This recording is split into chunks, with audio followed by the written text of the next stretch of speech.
नमस्कार। दैनिक भास्कर जीवन मंत्रा के लिए हमने पर्वतीय क्षेत्रों से विभिन्न औषधीय वनस्पतियों को आपके सम्मुख प्रस्तुत किया। और जैसा कि आप देख रहे होंगे कि पर्वतीय क्षेत्र अपनी मनोरम सुंदरता और मनोरम छटा के साथ साथ विभिन्न प्रकार की मनोहारी दृश्यों के लिए तो जाना जाता ही है। जैसे यहाँ आप धान के खेत देख रहे हैं और इस तरफ कलकल करती हुई बहती हुई नदी देख रहे हैं। लेकिन आप इन सब के अलावा कुछ ऐसी चीज़ें भी जो यहाँ मिलती है, उनमें औषधीय वनस्पतियाँ बहुत ही बहुतायत से और बाकी महत्वपूर्ण औषधीय वनस्पतियाँ मिलती है।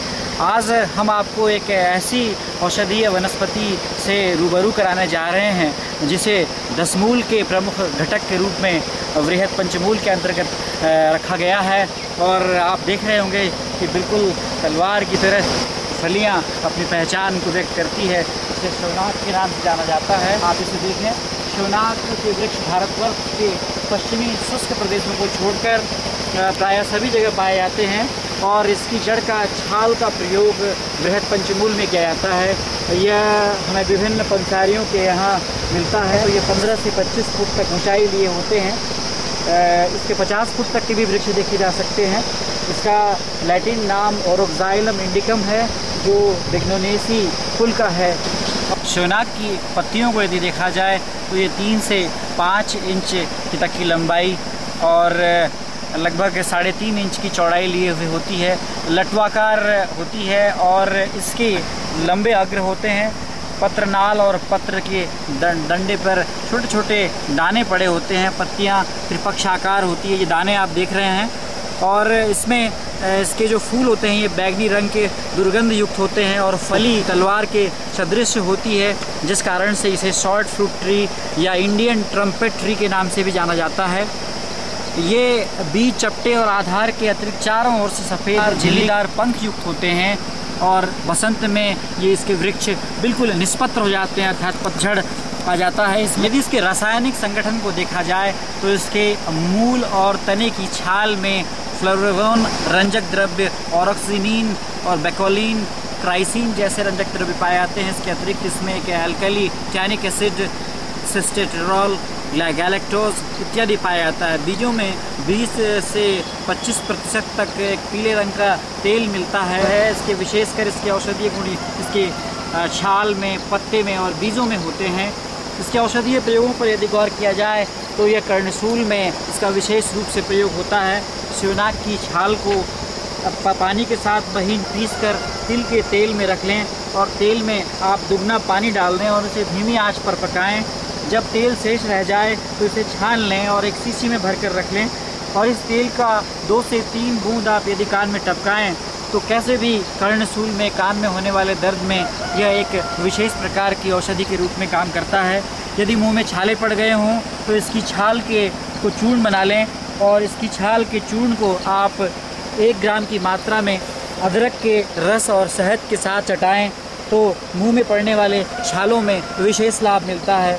यदि सांस और खांसी की स्थिति हो, खांसी ठीक ना हो रही हो, तो इसकी छाल के चूर्ण को अदरक के रस के और शहद के साथ आप केवल चटाएं तो सांस में काफ़ी लाभ मिलता है। मुंह के छाले में इसकी जड़ की छाल का क्वाथ बनाकर आप कवल करें, कुल्ला करें तो काफ़ी लाभ मिलता है। यदि भूख कम लग रही हो, मंदाग्नि की स्थिति हो, तो शिवनाक की 20 से 30 ग्राम छाल को ठंडे पानी में 250 मिलीलीटर पानी में 4 घंटे तक आप भिगो कर रख दें और इसके बाद इसे मसल कर छान लें और केवल पी लें तो इससे अग्निमांद में अर्थात भूख को बढ़ाने में काफ़ी मदद मिलती है। यदि अतिसार की स्थिति हो और तो शिवनाक की छाल और कुटज की छाल, इनको 2 चम्मच आप इनका रस मिलाकर पिलाएं तो डिसेंट्री की स्थिति में काफ़ी लाभ मिलता है। इसकी जड़ की छाल और इंद्रयव के पत्ते, इनको पीसकर गोली बनाकर उसके ऊपर यदि आप बट के पत्तों को लपेट दें और कपड़े के चारों तरफ मिट्टी लगाकर उसे किसी बर्तन में डाल दें और इसे पकाएं। जब मिट्टी पककर लाल हो जाए तब उसे निकाल कर ठंडा होने पर इसमें अंदर स्थित द्रव्य है उसे दबाकर निकाल लें तो इसके रस को आप 10 से 15 ग्राम सुबह शाम रोगी को पिलाएं तो इससे अतिसार, खूनी दस्त और इन सभी में काफ़ी लाभ मिलता है। अर्श या पाइल्स के रोगियों में शिवनाक की छाल का एक बहुत ही अच्छा प्रयोग है जो आपको हम बताने जा रहे हैं।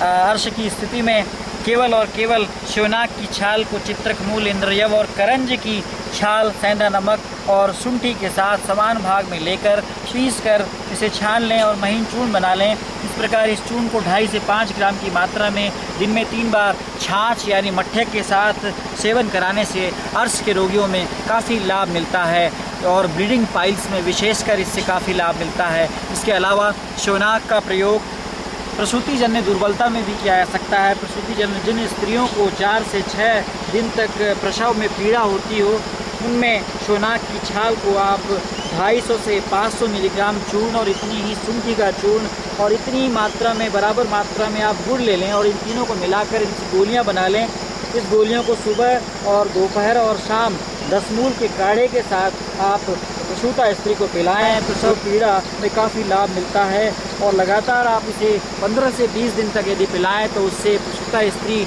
में जो प्रसूता जन्य समस्याएं होती है उससे दूर करने में काफ़ी मदद मिलती है।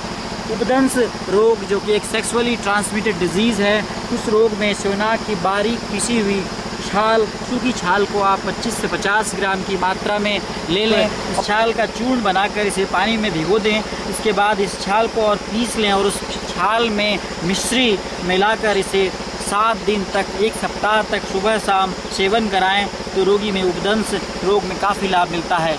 संधिवात के रोगियों में, आमवात के रोगियों में शिवनाग की छाल के चूर्ण को शुंठी चूर्ण के साथ 2.5 से 5 ग्राम की मात्रा में सेवन कराने से संधिवात एवं आमवात में होने वाली शूलजन्य समस्या में या वेदना में काफ़ी लाभ मिलता है। अर्थात वेदना को स्थापित करने में इसकी छाल का विशेष रूप से प्रयोग देखा गया है। रोगी को एक निश्चित अंतराल के बाद ज्वर आता है। ऐसे विषम ज्वर की स्थिति में, मलेरिया जैसे फीवर की कंडीशंस में शिवनाग की लकड़ी की को आप ले लें और उसका छोटा सा प्याला बना लें और रात भर इसमें पानी भर कर रख दें और सुबह केवल और केवल इसमें रखे गए जल को आप सेवन करें तो इससे विषम ज्वर या संतत, सतत और अन्य तृतीयक और चतुर्थक जैसे ज्वरों में काफ़ी लाभ मिलता है।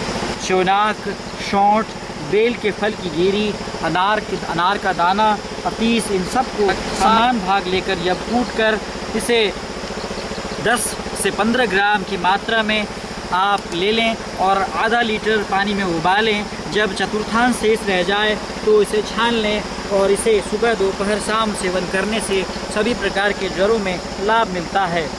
हम आपको शिवनाग का एक विशेष प्रयोग बताने जा रहे हैं। शिवनाग का जॉन्डिस में काफ़ी अच्छा प्रयोग है। कई पुराने वैद्य इस योग का प्रयोग जॉन्डिस को ठीक करने में पर्वतीय क्षेत्रों में करते हैं, जिसमें शिवनाग का प्रयोग किया जाता है। शिवनाग को आप लगभग 250 से 500 ग्राम शिवनाग के फल का ताज़ा छिलका उतार लें, इसे जब कूट कर लें और इसे 1 गिलास की पानी में भिगो दें। पूर की 2 टिकिया इसमें मिला दें और उसका चूर्ण बनाकर रोगी को सेवन करने को कहें।